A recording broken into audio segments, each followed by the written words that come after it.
Selamat pagi Bapak Ibu Saudara yang dikasihi Tuhan. Majelis Jemaat menyampaikan salam sejahtera bagi kita sekalian.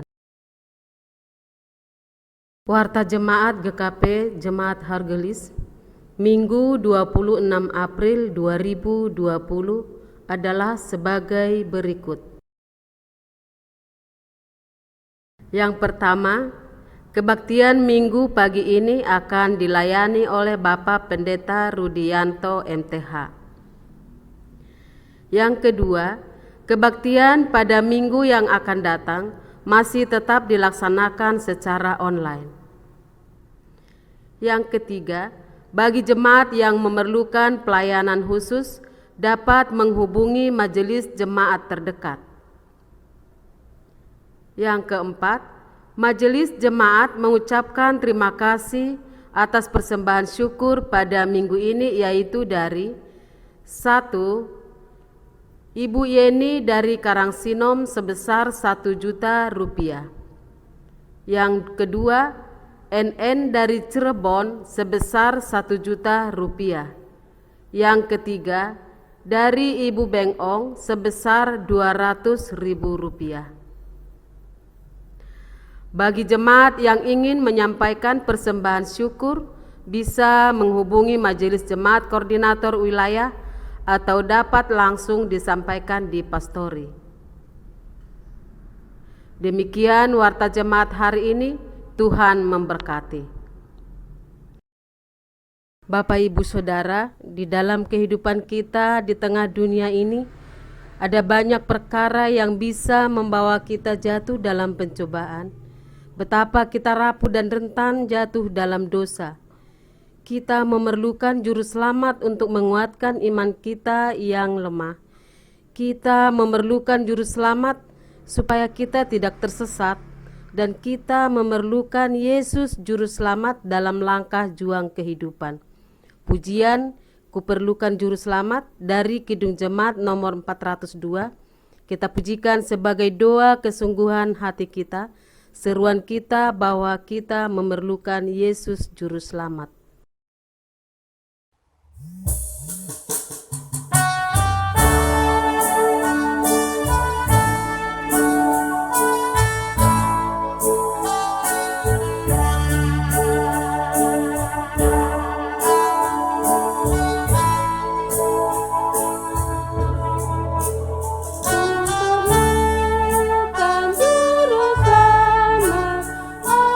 Jangan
Bapa yang mulia, Engkau yang Maha Kudus, terpujilah Putramu Yesus Kristus Tuhan kami, yang Kau utus untuk menyelamatkan setiap kami manusia yang tersesat ini, yang menyembuhkan manusia dengan sentuhannya, tetapi terluka karena dosa-dosa kami manusia ini, yang menyampaikan berita pengampunan, tetapi menerima segala olok-olok menggantikan kami, yang menghadirkan damai dalam hati kami, tetapi menerima kekerasan dan kematian bagi kami.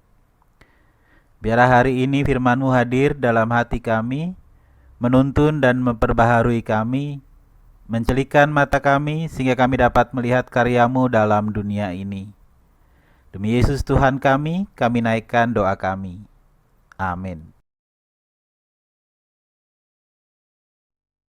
Pada hari itu juga, 2 orang dari murid-murid Yesus pergi ke sebuah kampung bernama Emmaus yang terletak kira-kira 7 mil jauhnya dari Yerusalem. Dan mereka bercakap-cakap tentang segala sesuatu yang telah terjadi. Ketika mereka sedang bercakap-cakap dan bertukar pikiran, datanglah Yesus sendiri mendekati mereka, lalu berjalan bersama-sama dengan mereka. Tetapi ada sesuatu yang menghalangi mata mereka, sehingga mereka tidak dapat mengenali Dia. Yesus berkata kepada mereka, "Apakah yang kamu percakapkan sementara kamu berjalan?" Maka berhentilah mereka dengan muka muram. Seorang dari mereka, namanya Kleopas, menjawabnya, "Adakah engkau satu-satunya orang asing di Yerusalem yang tidak tahu apa yang terjadi di situ pada hari-hari belakangan ini?" Katanya kepada mereka, "Apakah itu?" Jawab mereka, "Apa yang terjadi dengan Yesus orang Nazaret? Dia adalah seorang nabi yang berkuasa dalam pekerjaan dan perkataan di hadapan Allah dan di depan seluruh bangsa kami. Tetapi imam-imam kepala dan pemimpin-pemimpin kami telah menyerahkan Dia untuk dihukum mati, dan mereka telah menyalibkannya.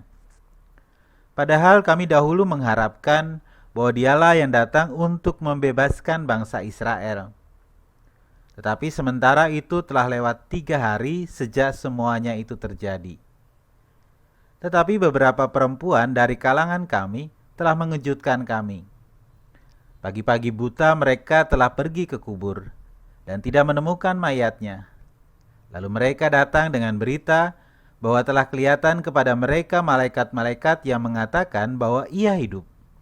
Dan beberapa teman kami telah pergi ke kubur itu dan mendapati bahwa memang benar yang dikatakan perempuan-perempuan itu, tetapi Dia tidak mereka lihat."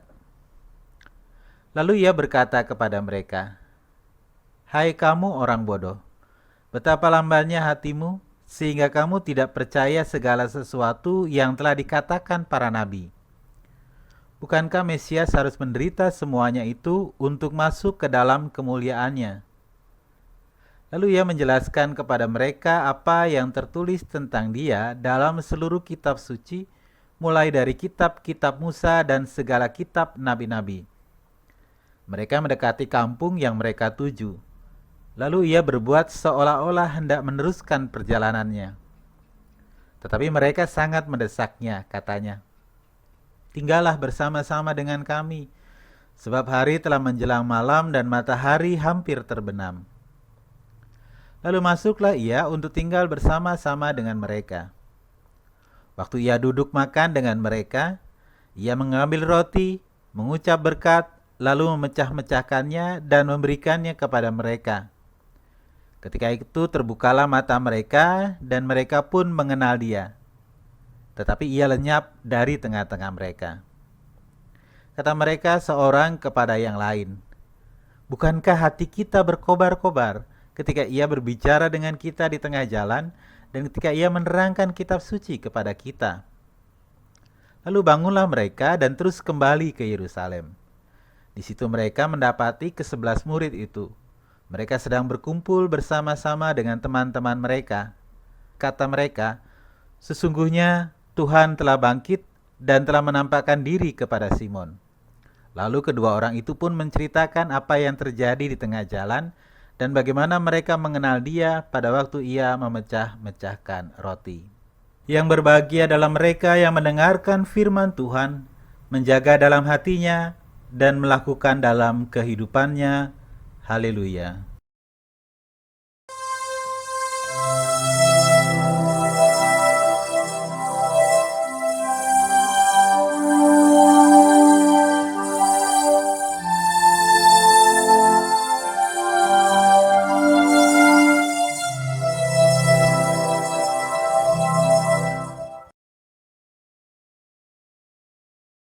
Manusia seringkali merasa kecewa kepada Tuhan.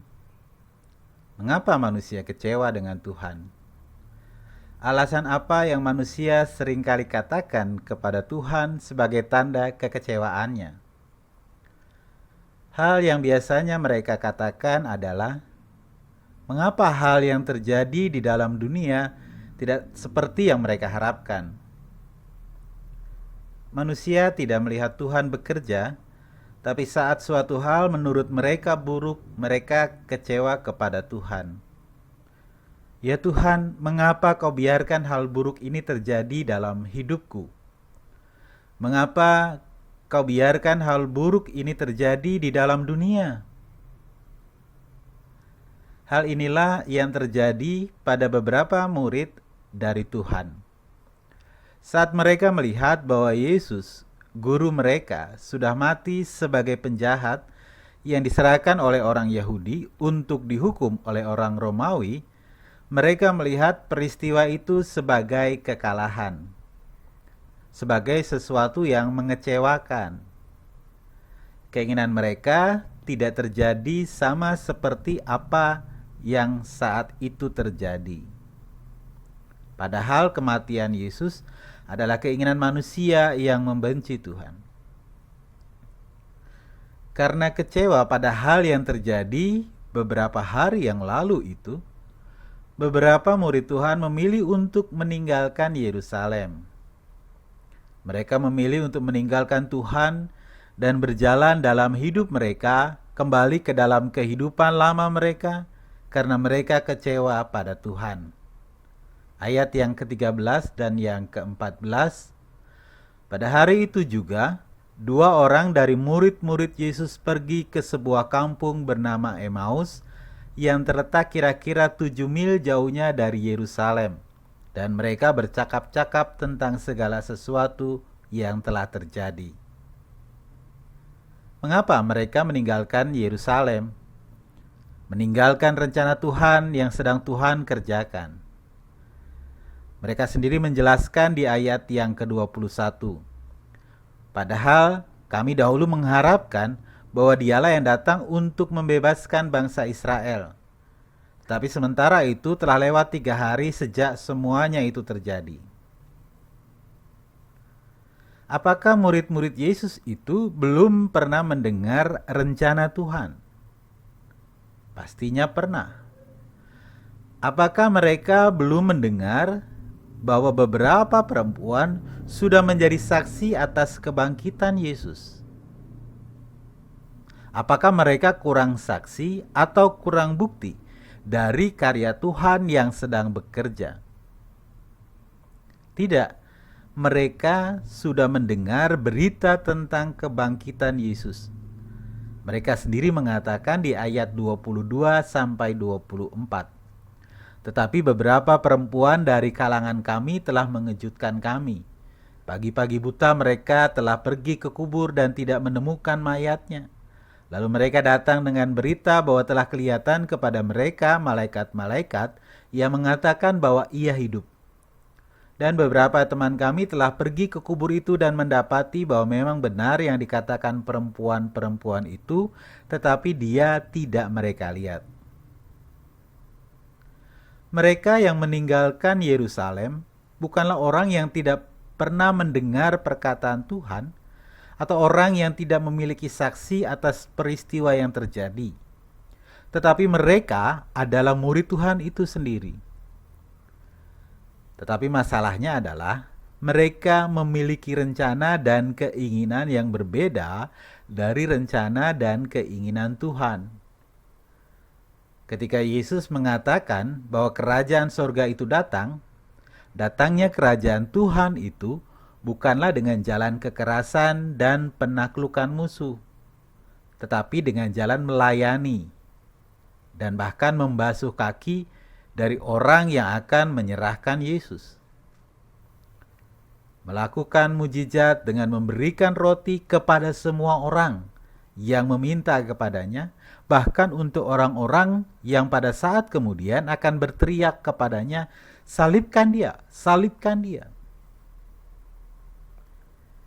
Keinginan murid-murid yang meninggalkan Yerusalem adalah keinginan untuk kemudahan dan kesenangan hidup.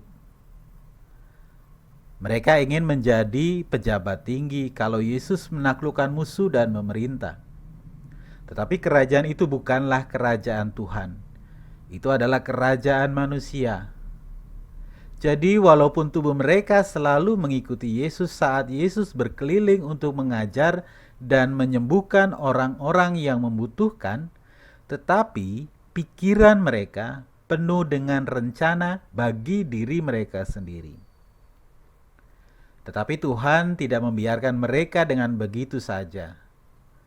Meskipun mereka keras dengan keinginan hati mereka, Tuhan tidak mengatakan, "Kalau kalian ingin memang demikian, ya sudahlah." Atau, "Kalau kalian ingin jalan sendiri, ya itu terserah kalian." Yesus tidak menyerah dengan keras kepala mereka. Yesus mencari mereka dan membukakan pikiran mereka. Yesus menuntun mereka untuk bisa mengerti dan memahami rencana besar Tuhan. Bahwa kehendak Tuhan bukanlah hanya keselamatan bagi bangsa Israel, tetapi keselamatan bagi seluruh dunia.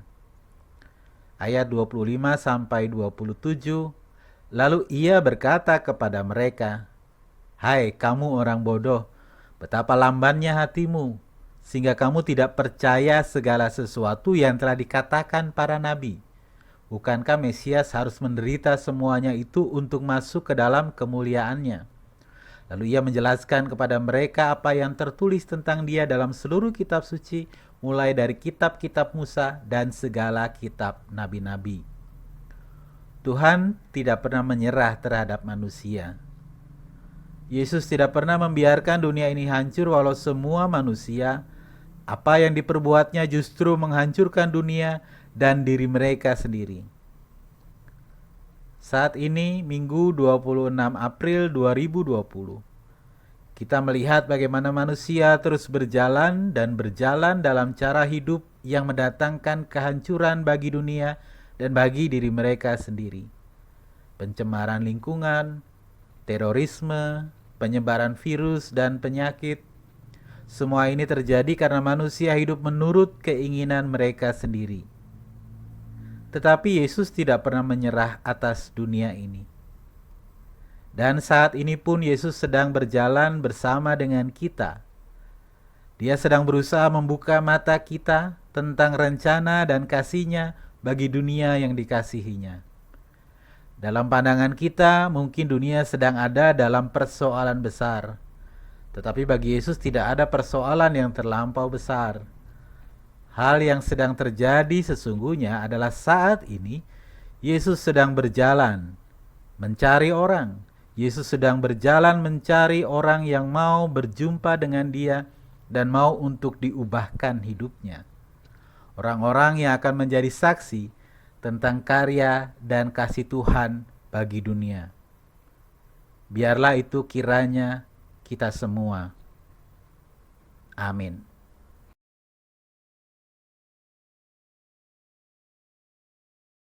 Bapa yang Maha Kuasa, kami bersyukur atas firman-Mu.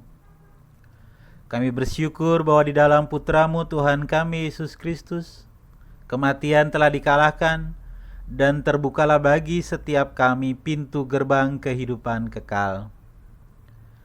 Biarlah setiap kami, baik gereja-Mu di tempat ini GKP Haurgelis maupun di seluruh dunia, kami yang terus merayakan kebangkitan Tuhan kami Yesus Kristus, ada dalam pembaharuan dari kuasa Roh Kudus, mengalami pembaharuan yang tiada henti. Biarlah kami bangkit dari segala dosa kami dan kemudian hidup di dalam kebenaran-Mu. Tuhan yang berkuasa atas hidup, dengan masuk ke dalam kematian Engkau menaklukkan kuasa maut. Dengan diangkat di atas kayu salib Engkau menarik semua orang datang kepadamu. Dengan bangkit dari kematian Engkau memperbaharui kehidupan setiap manusia. Kiranya kami menjadi saksi atas kuasa-Mu, atas segala sesuatu yang terjadi di dalam dunia. Sehingga di tengah segala persoalan yang ada di hadapan kami saat ini, kami menjadi teladan di dalam kebaikan dan ketaatan. Kami menghadirkan harapan di tengah kemarahan dan kebencian, karena Engkau sendiri telah mengalahkan segala persoalan yang ada di hadapan kami. Ya Bapa, Putra-Mu dikenali oleh murid-murid saat memecahkan roti. Biarlah mata iman kami juga Engkau celikan, sehingga kami dapat melihat karya-Mu yang sedang Engkau kerjakan saat ini di dalam dunia ini.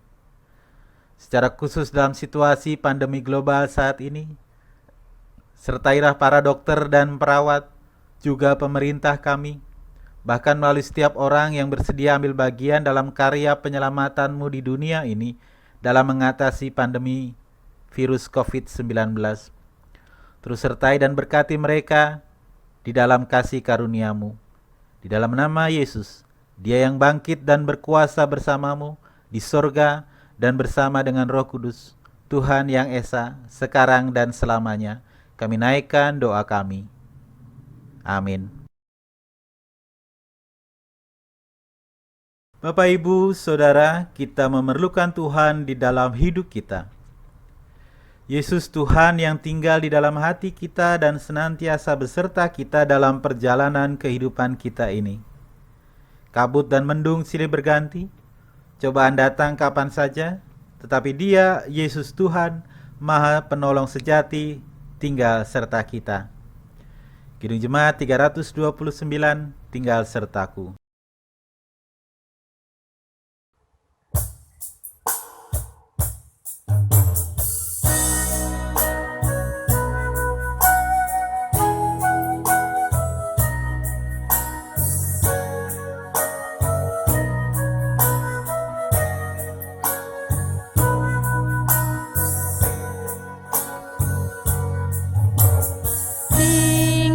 Sertaku hari telah senja, gelap makin turun, Tuhan tinggallah, lain pertolongan tiada ku temu, Maha Penolong tinggal sertaku.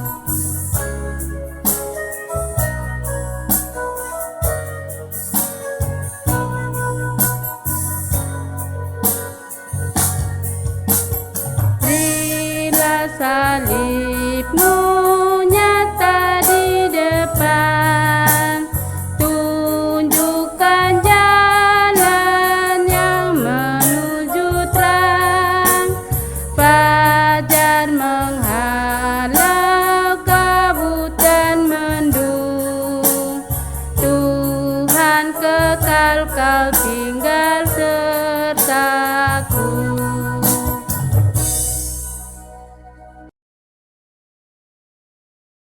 Bapak, Ibu, dan saudara-saudari, pergilah dalam penyertaan Tuhan. Biarlah mata kita terbuka mendengar Tuhan yang saat ini sedang berbicara kepada setiap kita, dan kini terimalah berkat dari Tuhan. Semoga Allah sumber pengharapan memenuhi kamu dengan segala sukacita dan damai sejahtera dalam iman kamu, supaya oleh kekuatan Roh Kudus kamu berlimpah-limpah dalam pengharapan. Amin.